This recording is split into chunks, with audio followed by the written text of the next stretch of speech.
It's authentically Indian.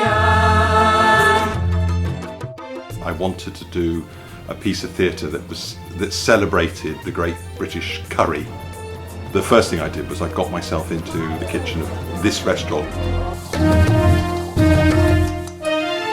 And the manager here let me come with my notebook and do a bit of washing up and chop some onions and chat with the guys.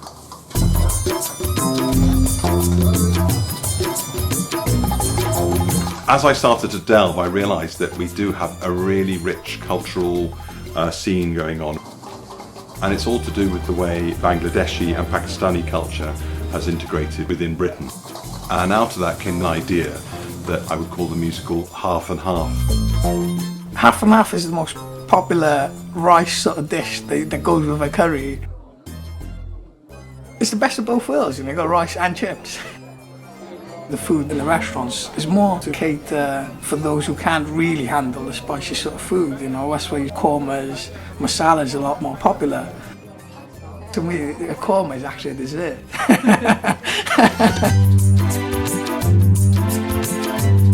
It all takes place in an Indian restaurant in Cardiff, in a busy street full of Indian restaurants.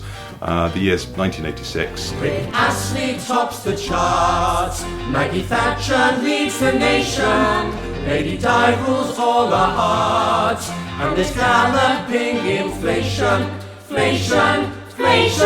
The play itself, although it has a light feel to it, actually deals with some quite profound subjects, particularly for a city like Cardiff, which is an intensely multicultural city.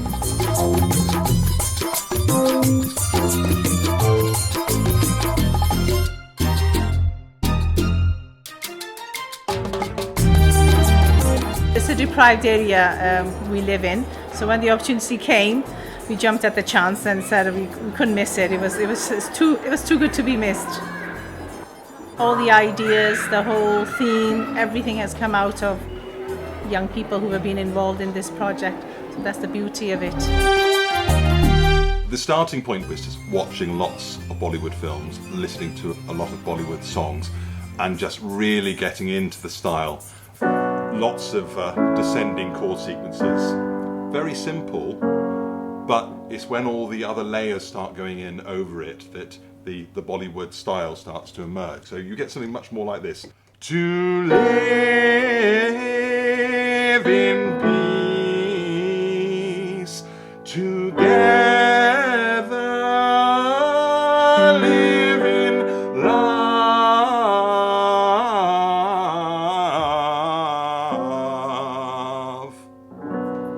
And then suddenly much more Indian, borrowing much more on classical Indian music traditions.